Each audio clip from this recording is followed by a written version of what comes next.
Welcome to Within the Frame, where we bring the most pressing issues across the globe into focus. I'm Kim Mok-yeon.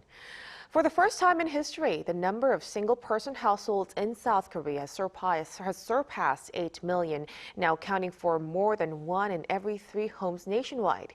Behind this headline lies a dramatical social shift cutting across all generations, from seniors aging alone to young adults navigating life independently amid economic and housing pressures.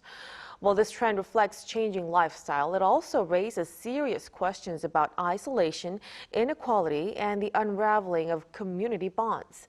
So as the traditional family unit becomes less central, are our policies and safety nets keeping pace? And what kind of long-term vision is needed as this new normal reshapes the country's demographic and social landscape?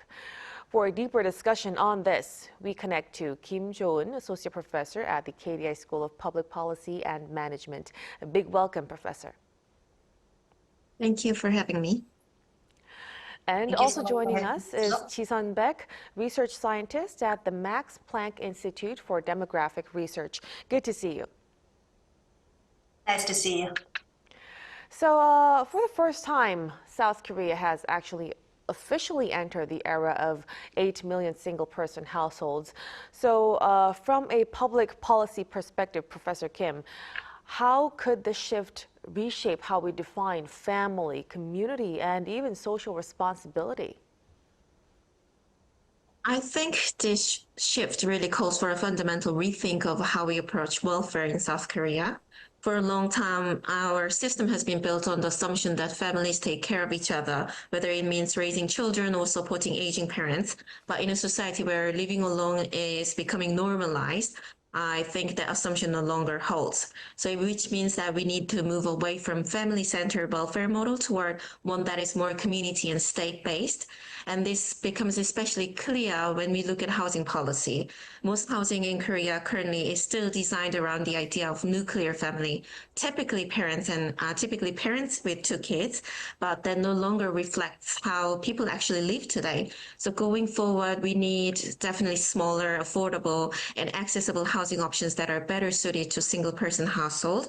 And at the same time, this isn't just about building smaller units. It's about rethinking what housing means altogether. Housing needs to be redesigned as a part of broader support system, one that integrates community spaces and care services into everyday living. And of course, this is particularly important for older adults, which is why we need to expand senior-friendly, community-based housing models. And these models would allow people to live independently while still having access to care and social connections when they need it. So housing, it's definitely an area that needs to bring a lot of changes depending on the latest changes we're seeing. Now, before we touch upon that, let's look into the details of the latest trend. So both older adults and young people are leading the latest trend.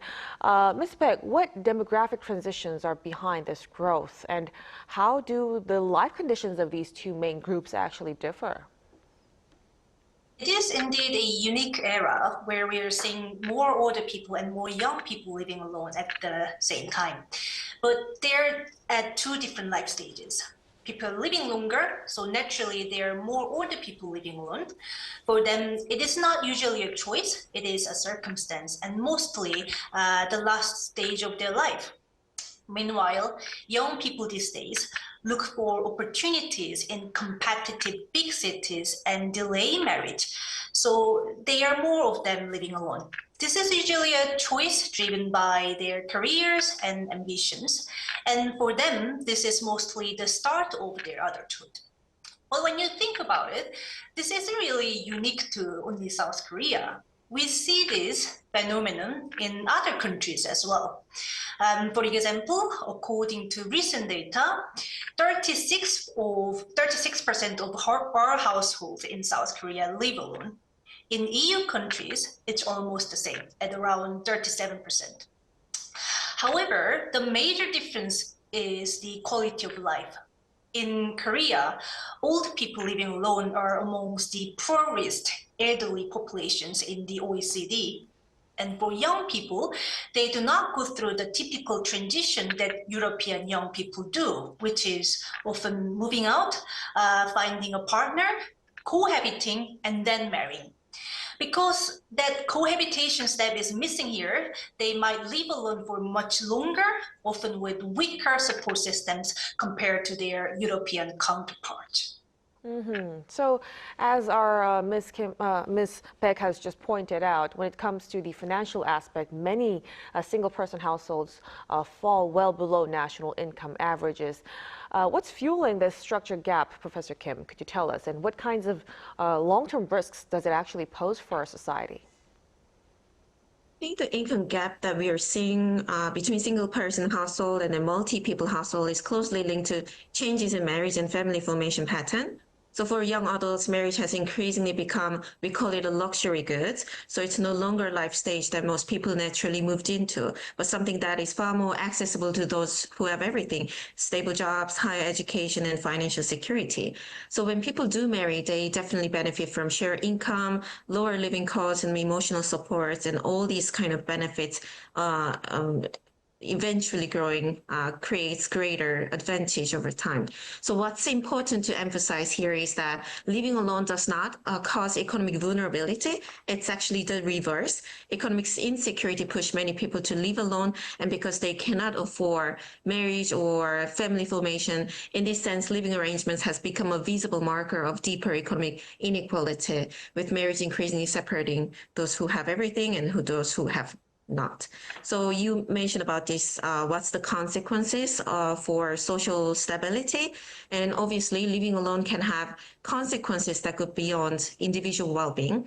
Social isolation can weaken social trust, and some literature argue that it can even undermine democracy. So people who feel alone and disconnected are more likely to be develop distrust towards society or become more drawn to extremist perspectives, so which in turn can increase the risk of long-term political instability. Right. Very concerning situation we're seeing. Now, in fact, latest data released by the Korea Data Agency actually shows the average income of single-person household is just 46% of the national household average, and their assets are under 40% of the national average.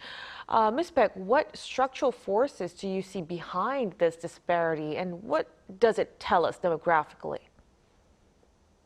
This data again proves that single-person households are often in vulnerable financial situations. For the elderly, this disparity reflects the fact that the poverty rate among older adults in South Korea is the highest in the OECD, as I mentioned before. For young people, this financial pressure actually hinders their independence.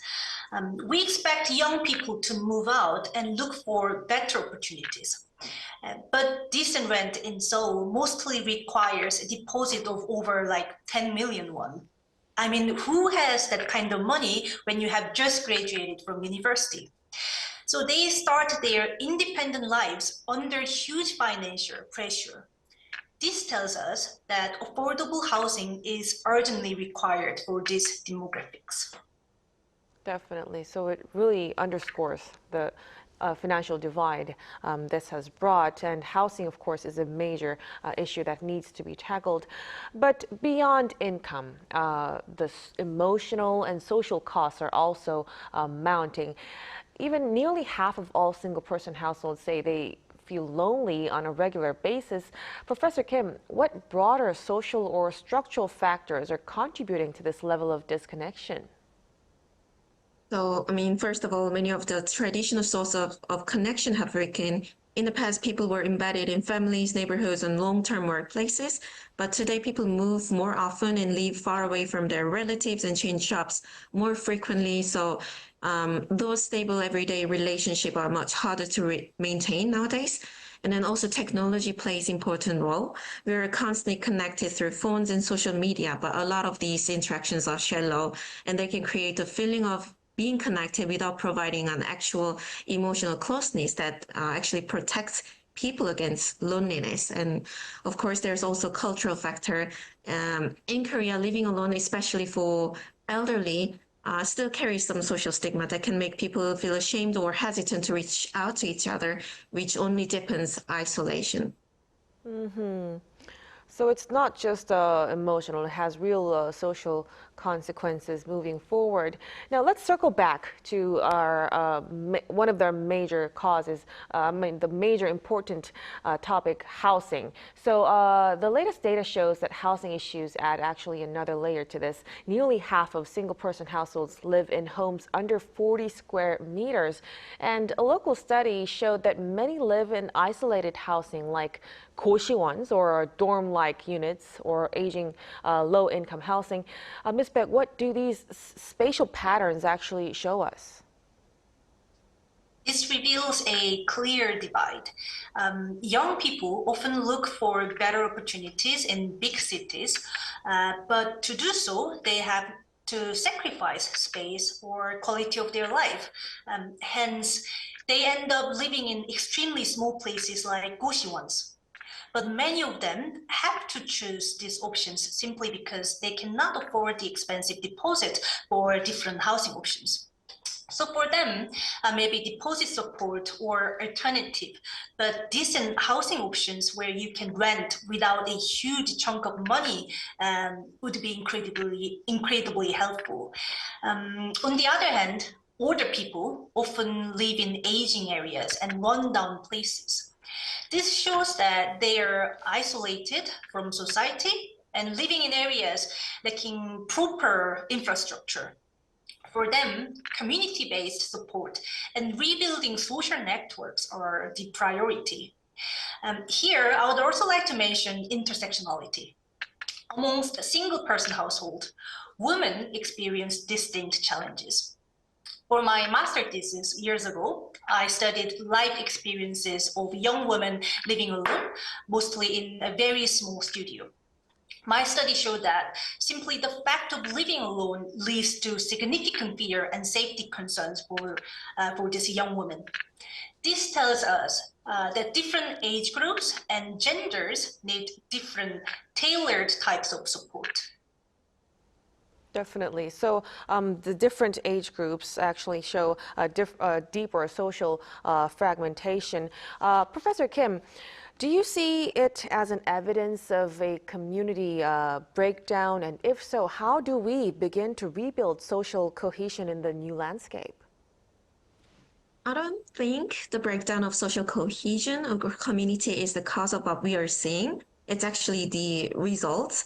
So when we talk about rebuilding community, there's often an assumption that this is a cultural problem, that people somehow become more individualistic, selfish, and they stop caring about other people. I don't think that's true. People aren't living alone because they don't value connection. They're living alone because the conditions of their lives make other options very unfeasible. So the biggest driver here is the labor market, I would assume. It's a precarious job, unstable income, long working hours and rising living costs make it difficult to form families or maintain social connections. So when young people cannot afford to get married and when their workers are too exhausted to see friends, or if it's too expensive to dine out, that's not a failure of community values, it's a structural problem. So if we really want to address this loneliness and social disconnection issue, the solution isn't just about telling people to reconnect or creating more community events. Those things can help, but they do not fix the root problem. So we need to look at the economic structure itself and how to create stable job and how to give people more time and security. Without that, we are just treating the symptoms, not the root cause. Definitely. So looking into the root causes and providing supportive policies on that would be very necessary. So like we've said, separate findings actually show that many living alone, especially the young, have far fewer people to turn to when they're sick, depressed, or in financial need. So from a demographic perspective, Ms. Beck, what does this weakening of support networks suggest about future social risks? This might be actually a natural result if more young people are living alone for longer periods. They naturally lose that immediate support network. This links back to the topic I mentioned about the life course differences between young people in Korea and in Western countries. In the West, Even though young people might start by living alone, they often move in together and share the rent once they find a partner. But in Korea, this step is often missing because we still believe you have to marry to live together. The problem is young people are delaying marriage because they don't have money or haven't secured a stable job yet. But because they are not married, they feel like they cannot live together and they cannot share the cost. So they're stuck living alone, paying full rent by themselves for a long time. This lack of companionship can lead not only to financial insecurity, but also to deep isolation. Right, so social and cultural atmosphere is also playing a role on that. Now, when it comes to policies and reactions to that, traditionally public care systems in the nation have focused on the young and the elderly, but more and more middle-aged and younger adults living alone are falling through the cracks. Why is it so critical to extend care systems across the full adult life spectrum, Professor Kim? I guess it's basically because the statistics says that there are a lot of people who are living alone, and these people tend to be atypical population, which are like young adults and middle-aged population. But I don't think, extending care programs to working age population is going to be okay. It's well intended, obviously, but in many ways it's still treating the symptoms, not the root cause. So when we talk about caring for young adults, living alone, things like, I would say, mental health hotlines or community programs or other types of loneliness interventions, these are mostly reactive, right? So they step in after people are already isolated. So of course they need these kind of supports, but they don't really explain why so many young people or middle-aged populations are becoming isolated in the first place. So a deeper issue is, again, structural. So it comes back to the labor market. Young people in Korea work very long hours, often unstable jobs with little security. People are tired, stressed out, and burned out. So when they work, takes up much energy and there's little left for building relationships. So instead of meeting people, so many just go online, scroll down the screen and consume content, not because they prefer to do so, but because it's only energy they have, during their free time. So if the government is serious about reducing isolation among young adults, care policies alone is not going to be enough. So we also need labor market reform. This means that actually reinforcing reasonable working hours, creating more stable jobs. So individual care or loneliness intervention programs might be helpful, but it's not going to be enough. Right, so a very important message that you've made, treating the symptoms, not the root cause. So now we have to really look into the cause of why people are so exhausted these days. Now, when we look ahead, so if single-person households are becoming the new normal, Ms. Baek, how do you expect this to reshape Korea's demographic landscape over the next decade or two, and how should policymakers be preparing for that? First of all, I totally agree with Professor Kim. The number of single-person household will most likely only increase, in my opinion. For the elderly living alone, we need to think about two key points: care support and community building. Just helping them live longer is not enough anymore. We need to focus on how they are living. They deserve to live with dignity, proper support, and within a community. And for young people, if nothing changes, where job remains stable, unstable, rent is high, and cohabitation is still taboo, then living alone won't just be a short phase. It will become a long-term lifestyle. As young people stay single longer, they naturally may marry later, which leaves them with less time to have children. So we're not just looking at the low birth rate here, we're looking at a totally different family structure. So it would be actually ideal if we could find ways to help them shorten this period of living alone during such an important life stage. I would say, ironically, if there is a policy change that supports cohabiting couples without marriage, this could actually decrease the burden on young people living alone, as marriage wouldn't be their only option for companionship, and they could also share the cost of living. Right, cohabiting policies. I'm already curious to see how that would adapt to the Korean society. But thank you so much for your opinion, Ms. Beck. Thank you. And of course, Professor Kim, too. We appreciate your time tonight. Thank you. And that'll be all from us on Within the Frame. Be sure to tune in again next time as we continue to explore the stories that matter. Till then, stay informed and engaged.